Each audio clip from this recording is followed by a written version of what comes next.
Bienvenue, peuple de Dieu. Bonsoir à tous mes frères et à tous mes sœurs. Et bienvenue dans l'église des révélations.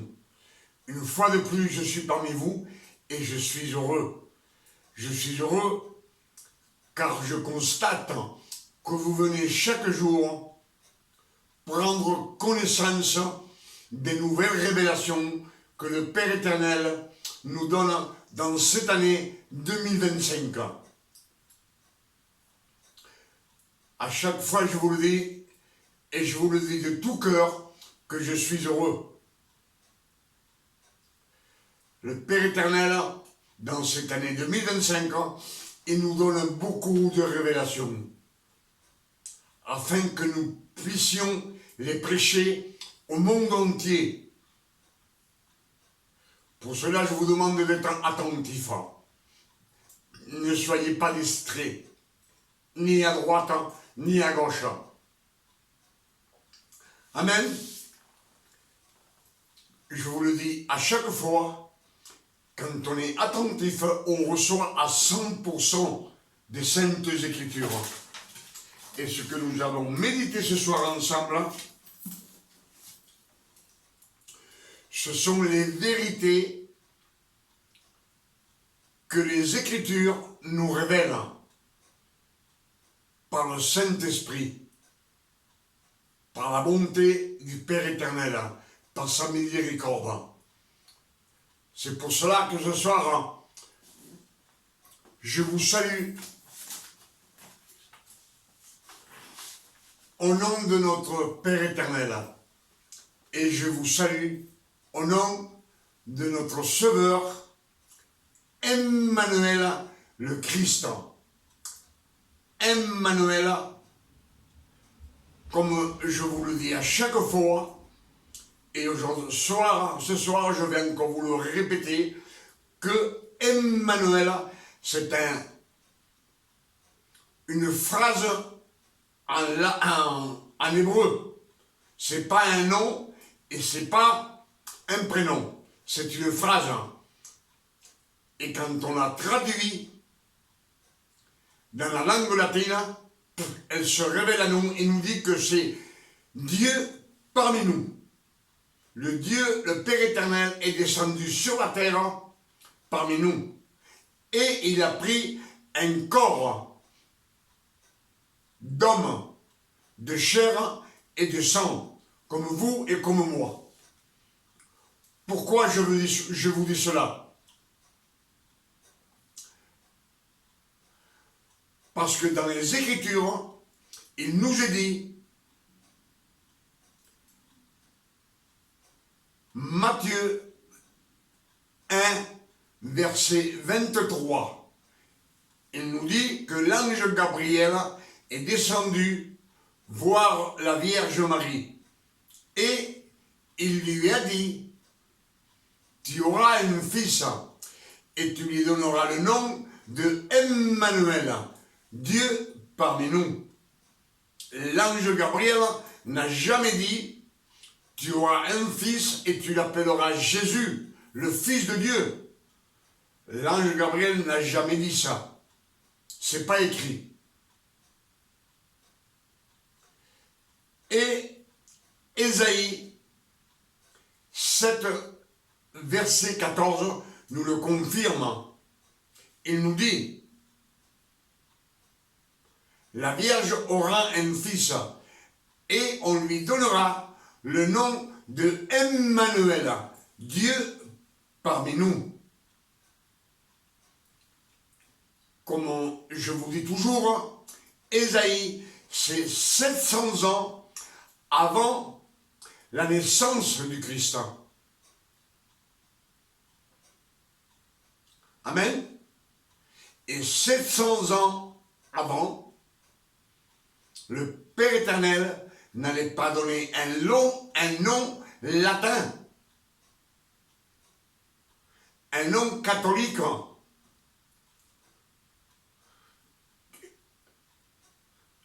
à cet homme que le Père éternel a choisi et il l'a élu, il l'a nommé avec un nom, Dieu parmi nous. C'est une phrase, comme je vous l'ai dit. Et le Christ, c'est pareil. Le Christ, c'est un nom hébreu. Et quand on le traduit dans la langue latine, c'est un adjectif qualificatif de sélection. Sélection. Et quand on l'a traduit, il nous dit, c'est l'élu. Celui que le Père éternel a sélectionné et a choisi. C'est pour cela que Ésaïe 42, verset 1, nous dit, je vous envoie mon serviteur. Je le soutiendrai, je l'aiderai. En lui j'ai mis mon esprit, et lui il annoncera la justice de Dieu dans tout le monde, dans tous les peuples du monde. Donc, il ne nous envoie pas non plus son fils, il nous envoie un ouvrier, un travailleur, un serviteur. C'est ce que nous disent les Écritures. Et le Père éternel n'allait pas donner un nom catholique à l'homme que lui, il avait choisi pour mettre tout son pouvoir sur cet homme, qui est le fils de la Vierge Marie.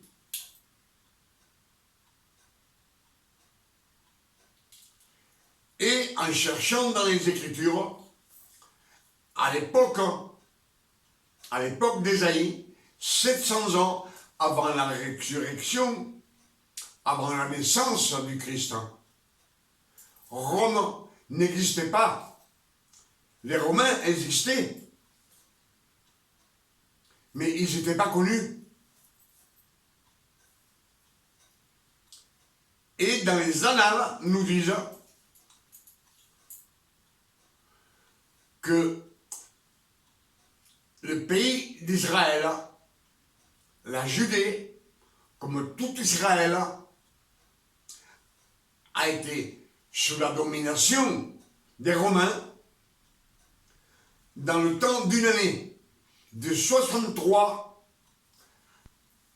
à 64, dans une année, le peuple d'Israël a été asservi. Il a été mis sous le joug des Romains. Mais, comme je vous dis, de 63 à 64 ans, c'est-à-dire dans une année avant le Christ. Ce que nous disent les annales en cherchant. Amen. Donc le vrai nom du Père éternel, c'est Emmanuel le Christ. Pourquoi qu'on a la Sainte Bible il y a 1745 ans que le monde entier se sert de cette traduction que les catholiques ont traduit à leur guise. Les Romains, les Latins. 2 Corinthiens 4, verset 3 nous dit, si votre évangile est voilé, il est voilé pour ceux qui périssent. Si notre évangile, il est voilé, qu'on ne voit pas les révélations, il est voilé pour ceux qui périssent, pour les incrédules. Ils nous disent les Écritures, car le Dieu le Dieu de ce siècle, c'est Satan. Il a aveuglé l'intelligence du monde entier afin qu'on ne voit pas briller les splendeurs de l'Évangile. C'est ce que nous disent les Écritures. Les Écritures, c'est la parole de Dieu. Et cela s'est passé que Satan a aveuglé le monde. Il s'est servi des Romains. Car 312 et 313 après la résurrection du Christ, le peuple romain, les latins, ils ont pris la religion chrétienne pour leur nation. Et ils ont traduit toutes les Écritures de A à Z. Mais ils ont fait ça pour leur bénéfice. Pour leur bénéfice à eux. Business, comme je vous le dis toujours.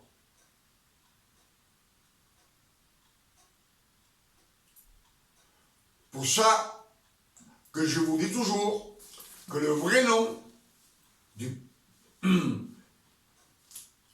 que le Père éternel a donné au Fils de la Vierge Marie, c'est Emmanuel, le Christ, Dieu parmi nous. Le Père éternel est descendu sur la terre lui-même pour récupérer toute sa création. Amen.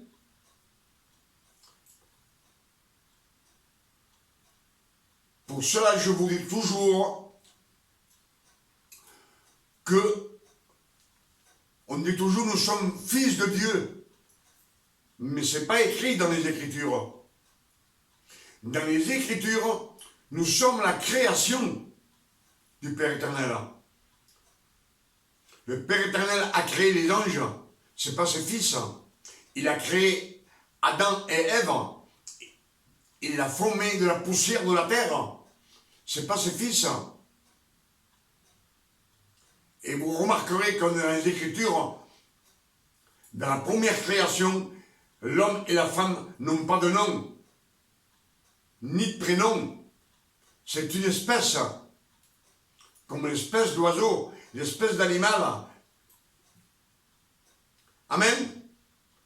C'est ce que nous disent les Écritures quand on les médite. Et le Père éternel, dans les Écritures, il nous dit toujours de méditer nuit et jour, les Écritures. Méditer les Écritures afin que tout nous réussisse sur la terre. C'est afin d'avoir des révélations. Le véritable évangile. Amen. Alors, les Écritures nous disent que le Père éternel est venu pour récupérer sa création.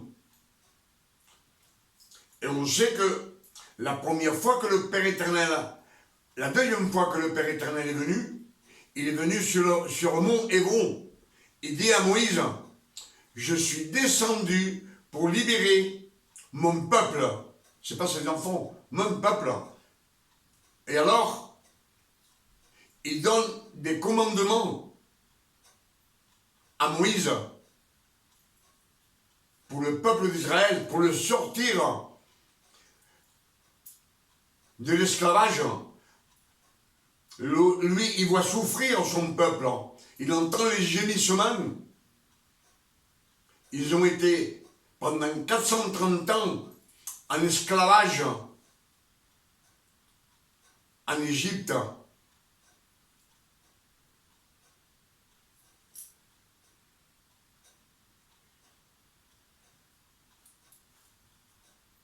Amen. Donc, on nous dit toujours que le Père éternel est venu pour pardonner nos péchés. Et dans les Écritures, quand il est venu pour nous sortir des efforts.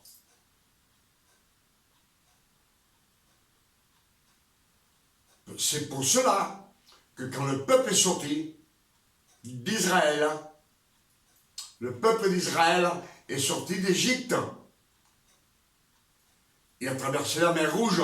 Ils étaient dans le désert.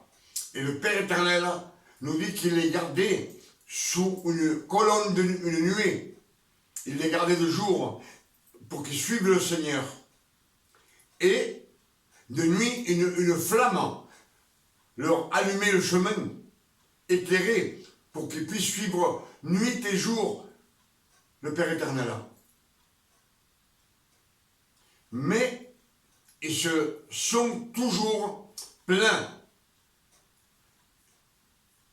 Ils se sont plaints contre Moïse, contre le Père éternel.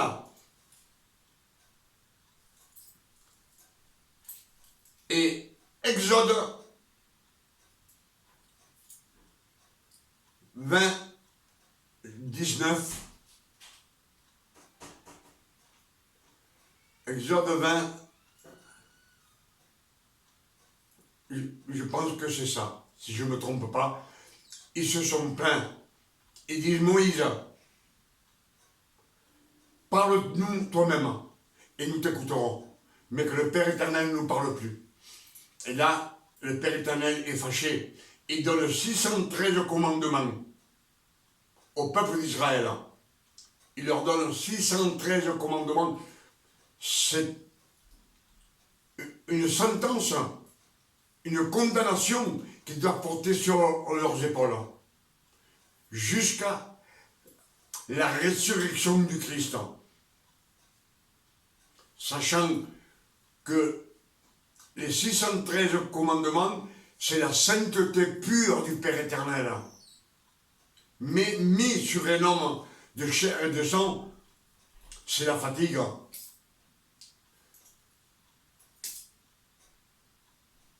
C'est une condamnation, un travail, des efforts, 613 efforts qu'ils doivent faire. Et sachant que tout celui qui meurt dans la loi, il ne va pas au ciel. Il est condamné aux enfers. Amen.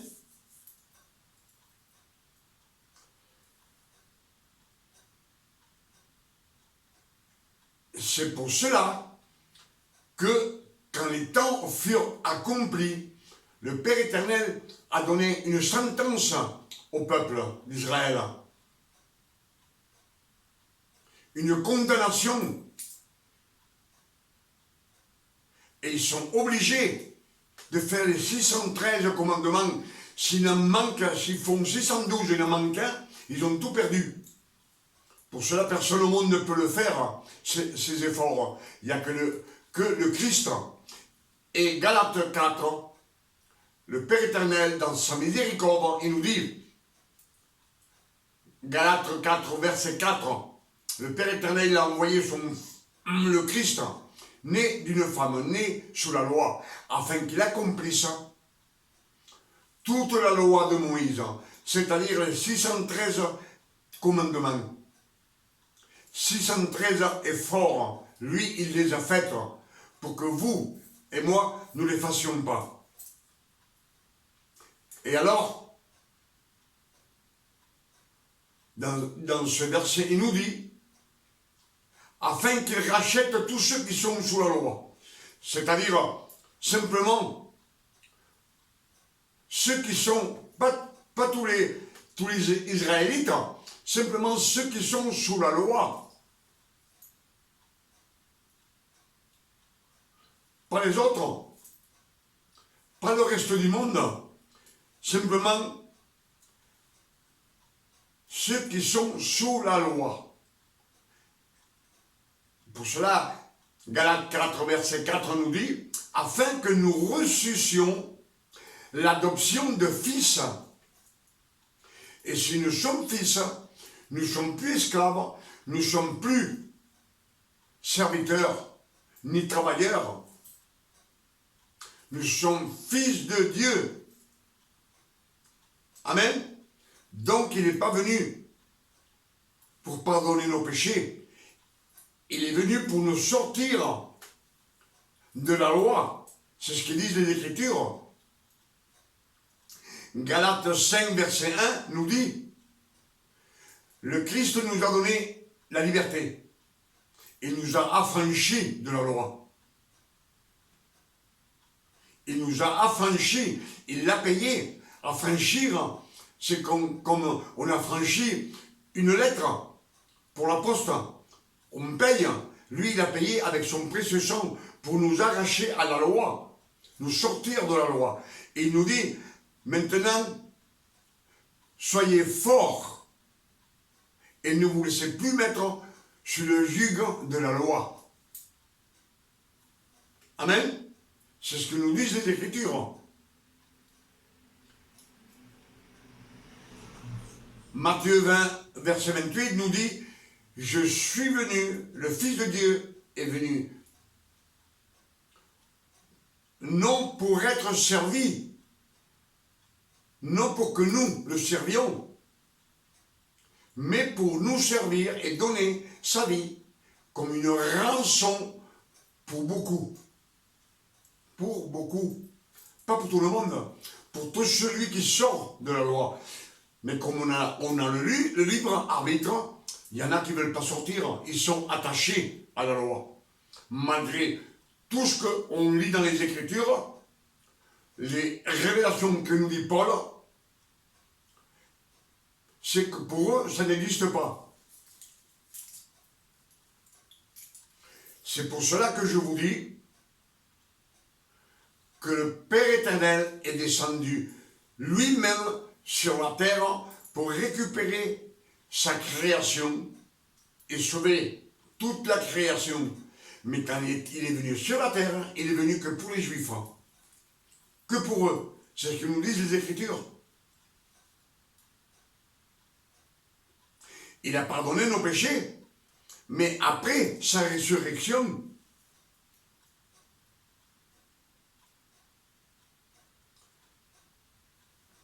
c'est pour cela que quand le Christ part auprès du Père, dit à ses 12 apôtres, il leur dit, je vous enverrai le Saint-Esprit. Le Saint-Esprit vous conduira dans la vérité. Et la vérité vous fera libre. Libre. Comme nous dit Galates 5, verset 1. Le Christ nous a donné la liberté. Il nous a affranchis de la loi. Il nous a affranchis des efforts. Et il leur dit, faites des disciples de toutes les nations du monde. Mais après sa résurrection, avant, il est venu que pour les Juifs. C'est ce que nous disent les Écritures. Il n'est pas venu pour pardonner nos péchés. Il est venu pour nous sortir de la loi.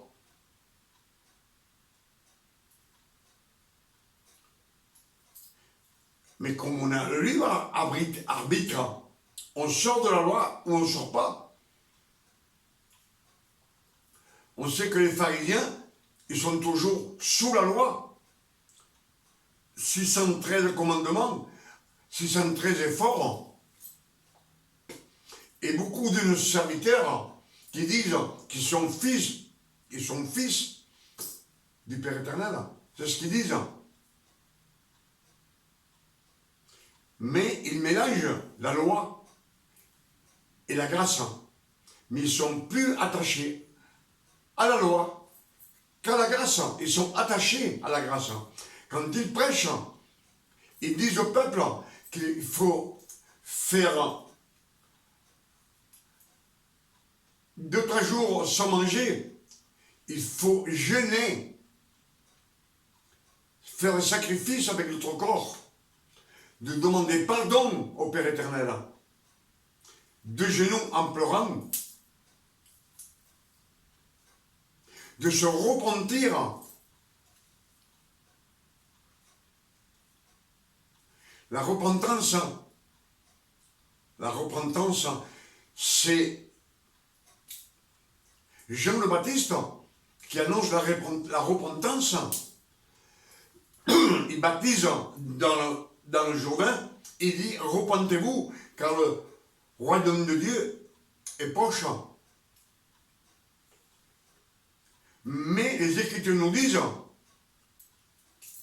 Luc 16, verset 16, que la loi et les prophètes ont subsisté jusqu'à Jean le Baptiste. C'est fini. Plus de baptême dans la rivière, ni dans les piscines. Jean, en hébreu, veut dire la grâce. Et la loi et les prophètes ont subsisté jusqu'à la grâce. La grâce, c'est le don non mérité que le Christ, après sa résurrection, nous donne. Une faveur. Le don non mérité, le don de la grâce, il nous a graciés. Pour cela que je vous dis,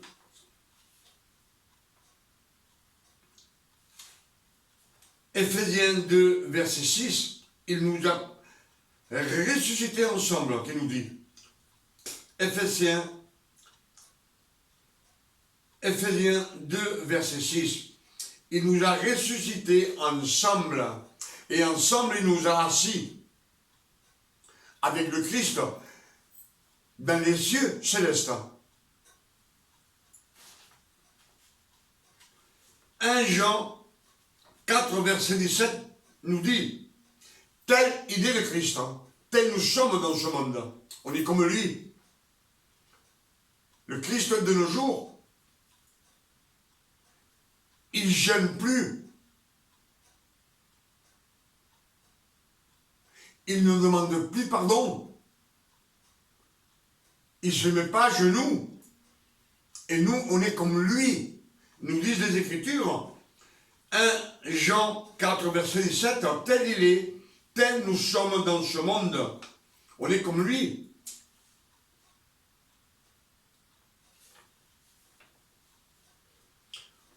Colossiens 3, verset 4, nous dit, en effet, vous êtes morts, et votre vie est cachée avec le Christ en Dieu. C'est ce que nous dit Colossiens 3, verset 4.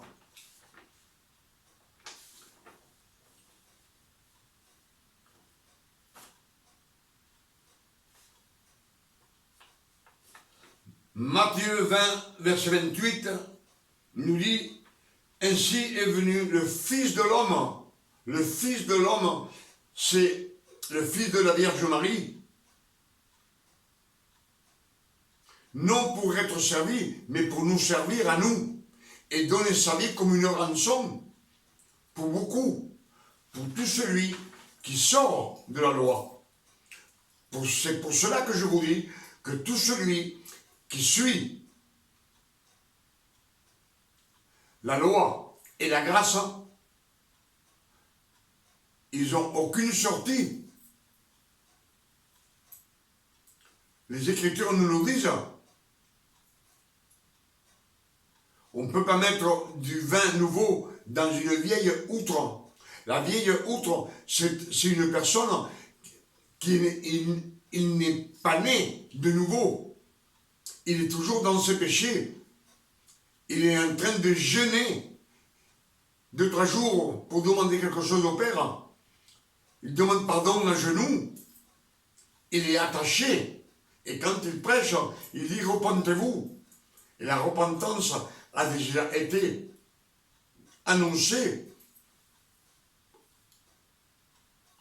par Jean le Baptiste. Et avec lui, c'est fini tout ça. Même le prophète Jonas, il a annoncé la repentance. Jonas 1, verset 1, qui nous dit,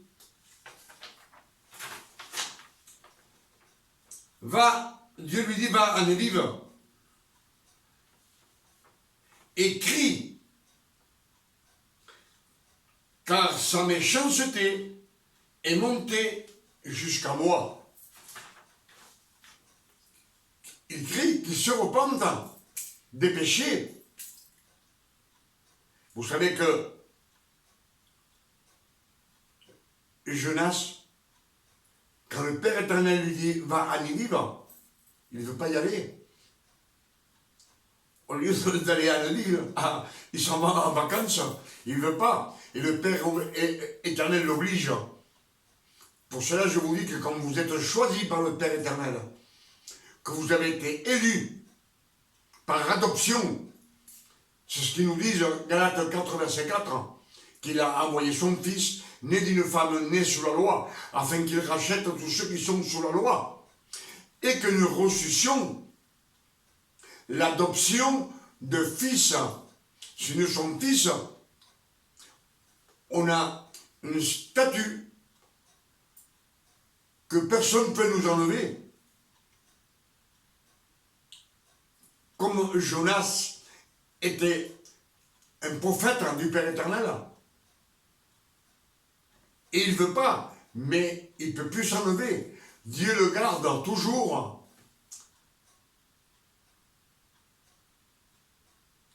Quand on est fils de Dieu, on est fils pour toute l'éternité. Je pense que ce que je vous ai dit, ce qu'on a lu, les révélations que le Père éternel nous a données ce soir, dans cette année 2025, ce sont des révélations que le Père éternel nous donne à ses fils par miséricorde, afin que nous les prêchions au monde entier et que le monde entier sache la vérité.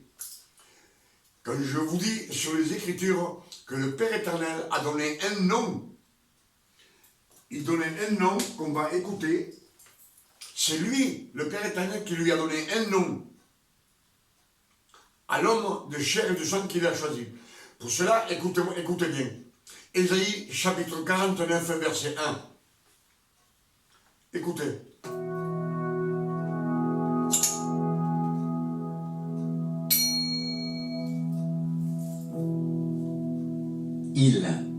Écoutez-moi. Peuple lointain, soyez attentifs. Les peuples L'Éternel m'a appelé dès ma lointains, c'est les naissance. peuples qui ne croient pas en Dieu. Il lui dit, peuple lointain, soyez attentifs à l'Éternel. L'Éternel m'a appelé, c'est Emmanuel le Christ qui parle, c'est le Christ. L'Éternel m'a appelé dès ma naissance. Il m'a nommé dès ma sortie des entrailles maternelles. Il a rendu ma bouche. Il m'a nommé, il lui a donné un nom dès les entrailles maternelles. Il a rendu ma bouche Semblable à un glaive tranchant, à un glaive il m'a tranchant. couvert de l'ombre de sa main. Il m'a couvert de l'ombre de sa main. C'est Christ lui-même qui parle du Père éternel. Il ne dit pas mon Père. Il ne dit pas mon Père, il dit Dieu, l'éternel.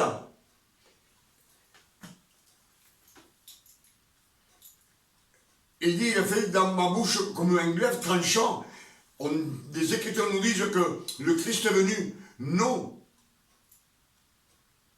pour nous donner la paix, mais pour mettre le désaccord entre le père et la mère, le fils et son père, la belle-mère et la belle-fille. C'est la séparation. C'est ce qu'ils nous disent, une flèche aiguë. Mais il nous dit bien, c'est Christ là, c'est Christ qui parle. Il a fait de moi une flèche aiguë. Il m'a caché dans son carquois. Et il m'a dit, tu es mon serviteur. Il est mon serviteur. Il ne dit pas c'est mon fils. C'est lui-même qui parle, Christ.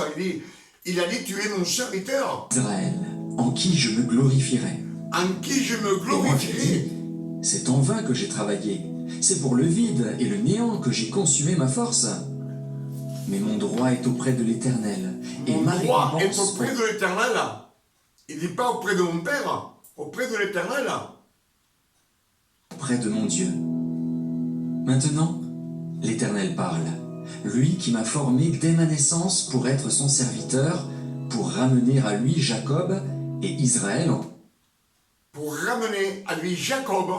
Quand on parle de Jacob, c'est l'homme de chair et de sang. Et quand on parle d'Israël, c'est de la bénédiction de cet homme, Jacob, qui a été nommé Israël, d'où naissent les 12 tribus d'Israël.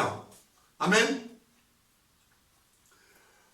Je vois bien qu'on vous dit que c'est bien clair. Même le Christ lui-même, il dit, j'ai été choisi, j'ai été nommé. Il lui a donné un nom, Emmanuel, Dieu parmi nous. C'est lui qui est venu directement pour récupérer sa création. Je pense que c'est clair.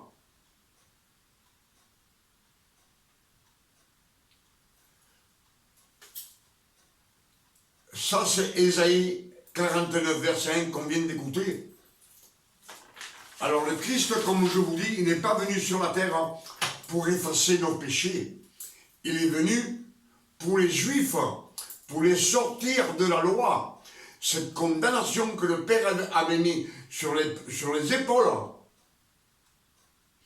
de l'homme, des 12 tribus, à cause de leur méchanceté et de leur transgression et de leur rébellion contre Moïse et contre le Père éternel. Pour cela, il nous dit, le Père éternel a donné une sentence et une condamnation, parce qu'on sait que dans les Écritures, il nous est dit que tout celui qui meurt sous la loi, il ne va pas au ciel. Jean 3, verset 15 nous dit, Nicodème vient voir le Christ de nuit. Nicodème est un...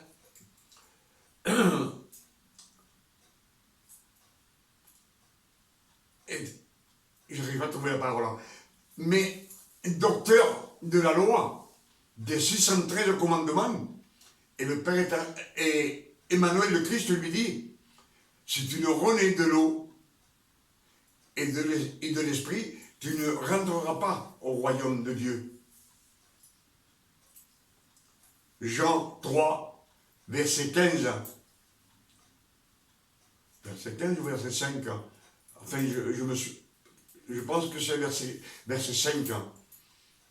Verset 5 nous dit, tu ne rentreras pas au royaume de Dieu. Donc, si tu ne rentres pas au royaume de Dieu, c'est que tu es perdu.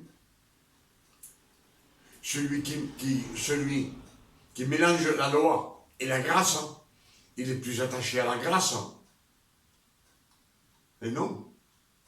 Celui qui mélange la loi et la grâce, il est plus attaché à la loi qu'à la grâce. Toutes les révélations que le Père a données à Paul, Paul a été choisi, sélectionné par le Père éternel et lui donne les révélations. Mais on dirait que il faut prendre attention. Les Écritures de Paul n'existent pas. Pour cela, ils nous disent bien que Paul, quand il va chez les Galates, il leur dit, vous qui voulez être justifiés devant le Père éternel, vous êtes séparés de Christ et déchus de la grâce. Donc, s'ils sont séparés de Christ et déchus de la grâce, ils vont au feu éternel. Et les Écritures nous disent que quand Paul, vient 14 ans après, dit que la première fois, ils l'ont reçu sur les mains, et la deuxième fois qu'il revient 14 ans après, il leur dit, quand j'étais venu, vous m'avez reçu sur les mains. Maintenant, je viens, je vous dis la vérité révélée par l'Esprit Saint. Nous sommes des ennemis, il y a séparation. Amen. En méditant les Écritures, que le Père éternel nous dit beaucoup de fois, nous le conseille de méditer les Écritures, afin que tout vous réussisse sur la terre et que tout soit planifié. Amen. Je pense que je vous ai dit beaucoup de versets. Ésaïe 9, verset 1, Dieu m'a choisi dès ma naissance, des entrailles maternelles, et il m'a nommé. Il m'a nommé.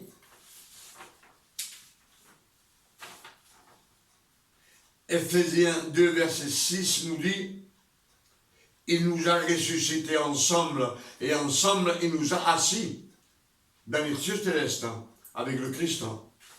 1 Jean 4, verset 17, tel il est, tel nous sommes dans ce monde. Si on est comme le Christ qui est aux côtés du Père, on n'a plus à faire des efforts. Matthieu 20, 28, ainsi il est venu le Fils de l'homme, non pour être servi, mais pour nous servir et nous racheter en donnant sa vie pour beaucoup, comme une rançon. Colossiens 3, verset 4, en effet, vous êtes morts, il nous dit, et votre vie est cachée avec le Christ en Dieu.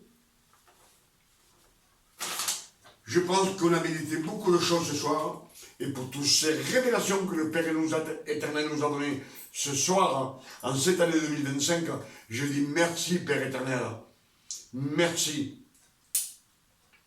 Le nom du Père éternel soit béni et glorifié sur la terre comme au ciel. Et je dis merci, et je demande au Père éternel qu'avec ce message puisse nous faire tomber les écailles des yeux pour voir les Écritures qui ont été, comme il nous dit dans les Écritures, voilées, l'intelligence voilée, pour que ne voit pas briller la splendeur des Écritures, que les écailles elles tombent, que les bouchons des oreilles tombent, et on puisse voir clairement et pouvoir prêcher on prêche ce que le Père nous donne, donné au monde entier. Amen. C'est ce que je demande au Père éternel pour vous et pour moi aussi, et pour ma famille. Et ce soir, je demande aussi au Père éternel, au nom de notre Sauveur, Emmanuel le Christ, qui nous donne une nuit de repos, de tranquillité, de paix, de santé, comme le Christ, le Père éternel, donne à ses enfants, à ce Fils. Mais voyez-vous, dans les Écritures, dans toute la Bible, il n'y a pas un seul serviteur qui dise le Père éternel.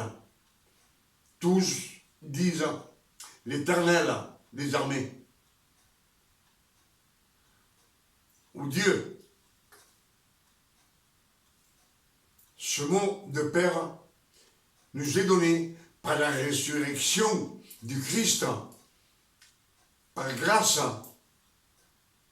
une faveur non méritée. Amen.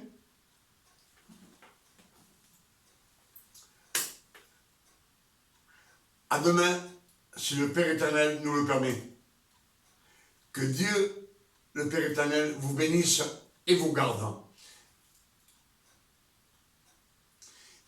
Et qu'il vous fasse tomber les écailles que nous avons dans les yeux et les bouchons dans les oreilles, afin qu'on puisse voir clairement ce que le Père éternel a fait pour nous, pour récupérer sa création. Amen.